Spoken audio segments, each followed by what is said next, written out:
Are you time-starved, feeling overwhelmed, but want to feel stronger, healthier, and more energized? Then I have a solution for you. I've put together a sub 15-minute body weight workout that you can do within your own home and doesn't require any special equipment. How it works: you're going to work through 6 exercises back to back for 30 seconds each, followed by a 1-minute rest. You're then going to repeat that 2 more times for a total of 3 rounds. The whole thing will take less than 12 minutes. If you want to jump straight to the workout, then you can skip to this time marker right here. Otherwise, I'm going to talk you through each of the exercises before running through a round of the circuit with you. As with any exercise, be mindful and listen to what's happening in your body.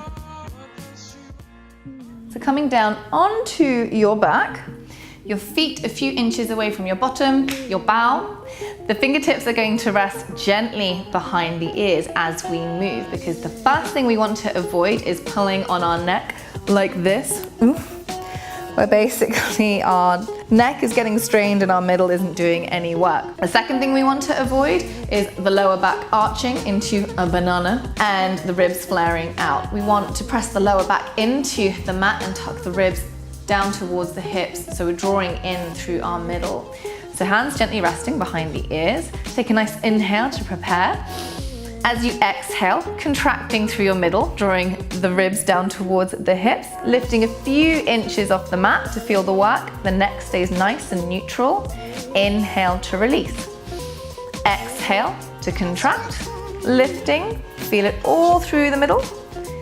Inhale to release, last one. Exhale, inhale, lower back down. Staying on your mat, we're going to move straight into a bridge raise. Keeping the shins roughly vertical, you want the feet about hip width apart, hands resting by your side. Stay relaxed in the neck and the shoulders. We're going to press into the heels, and as we do so, tuck the tailbone under as we roll up to make a nice long line from the knees all the way up to the shoulders. So the key thing here is really this tucking the tailbone under so you engage through the glutes whilst pressing into the heels. This is not the same as arching through the back like this. We want to avoid this shape, or over flaring into this space here. Tuck the tailbone under to create a nice strong line. We want to keep the knees following over the line of the feet. So try and avoid the knees splaying out like this, or rolling in, and also keeping the hips level. So give yourself a check that you're not dipping to either one side or the other. Coming back down to the mat, gently uncurling, pressing into the heels, tuck the tailbone under, rolling all the way up to lift, engaging through your bow, and then rolling yourself all the way back down. Last one here, tucking under, pressing into the heels, rolling up, nice strong line, working the space, and then rolling all the way back down. Next, we're going to move into an elevated push-up with the elbows turned out. This is a great way of developing your strength for doing push-ups on the floor.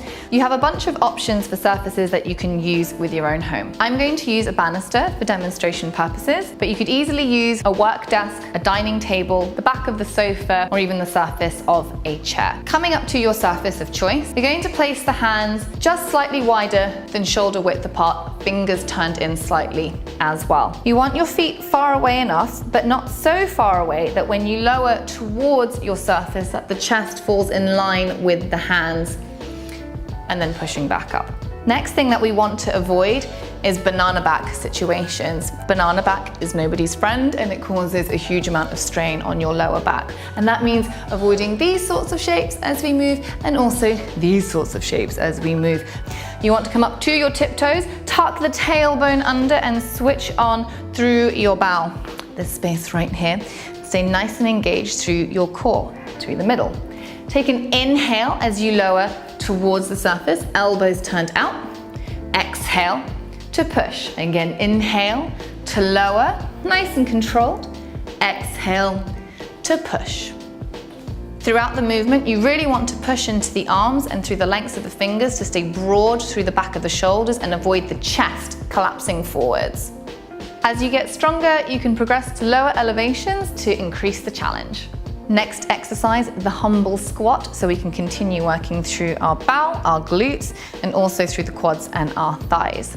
Coming back onto your mat or on the regular floor, we're going to take a wide-ish stance in this space.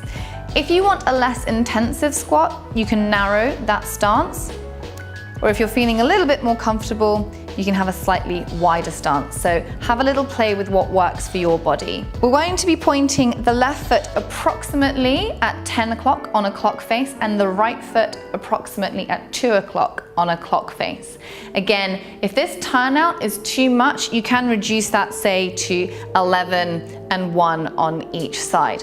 Because the really important thing in this movement is for the knees to follow over the line of the feet as we squat. Again, it's really important to tuck the tailbone under and engage through your bow throughout the movement.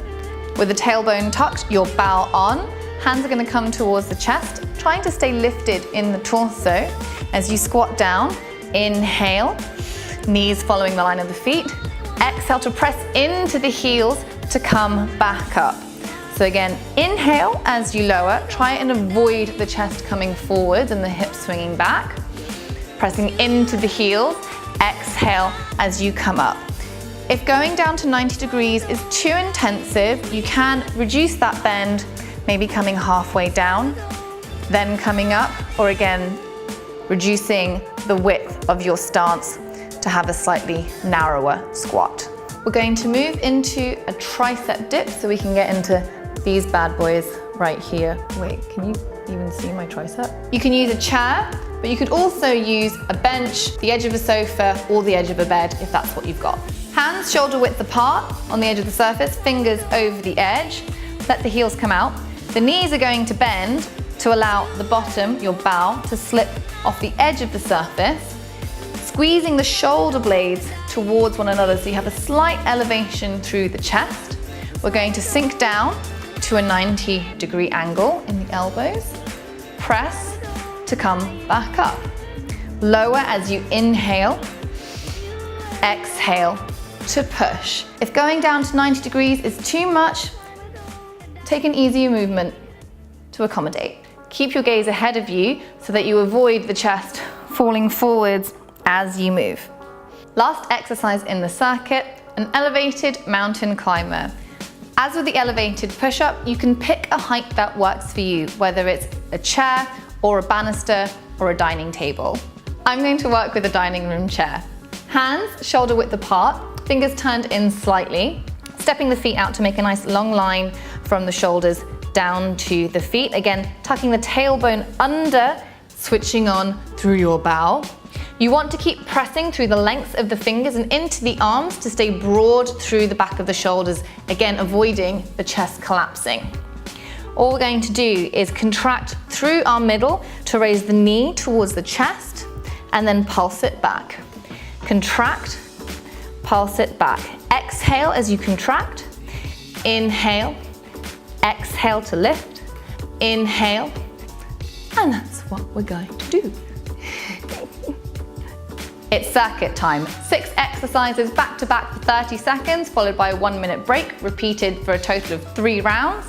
Just remember to work at a pace that you are comfortable with, aiming for quality and control of the movement as opposed to number of reps.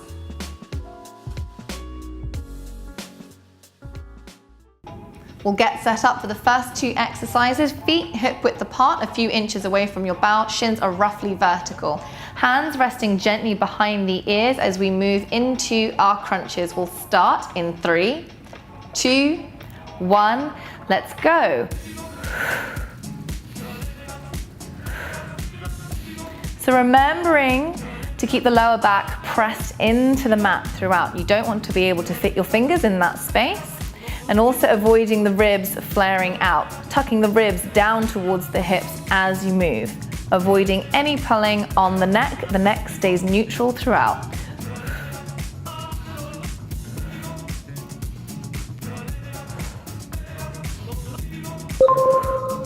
Moving into the bridge raise, hands by the side, we're going to press into the heels in 3, 2, 1.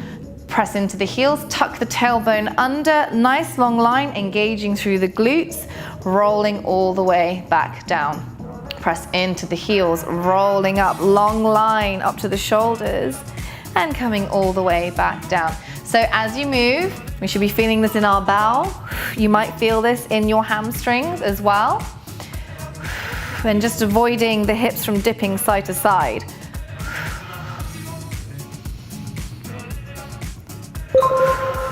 Moving into the next exercise, into the elevated push-up. Coming up to your elevation of choice, hands just wider than shoulder width. Tucking the tailbone under, engaging through the glutes. We'll go in 3, 2, 1. Lowering the chest towards the hands, pushing all the way back up. Inhale as you lower, exhale to push. So staying nice and controlled in through the core. Inhale to lower, elbows come out to the sides. Exhale to push, making sure the chest isn't collapsing, nice and broad through the back of the shoulders.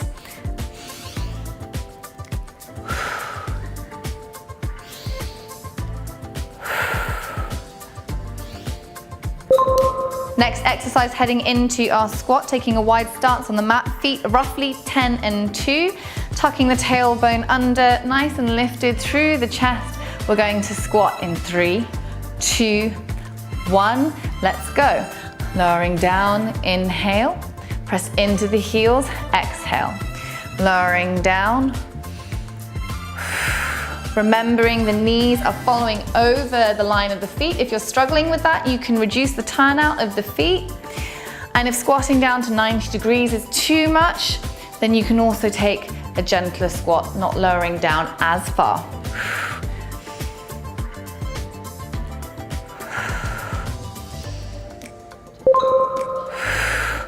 Moving into the tricep dip, so coming into your chair, bow slips off the edge, squeezing the shoulder blades towards each other. We're going to lower in 3, 2, 1, let's go.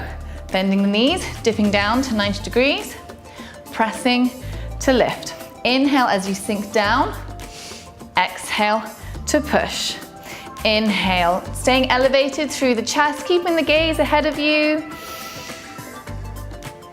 Keep squeezing those shoulder blades towards each other.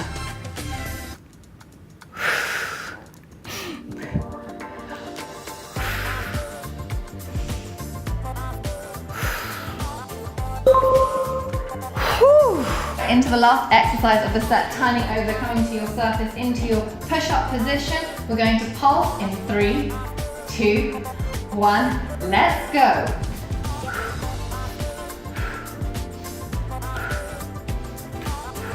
So exhaling on the contraction, inhaling as you step back. Nice and strong through the whole body, staying activated throughout. Strong through the legs, strong through your bow, hugging through your core. Pushing into the length of the fingers and into the arms so you don't sag through the chest.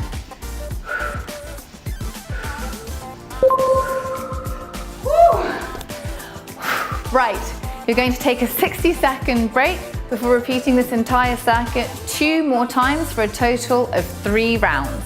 You can do this. I hope you've enjoyed this workout. See if you can build this into your weekly schedule 2 to 3 times a week so that you can really start feeling the benefits. I hope you feel stronger and more awesome as a result. You can check out more of my videos here, subscribe to the channel here, and check out more of Joe Robbing's beautiful work here. What was that about banana backs?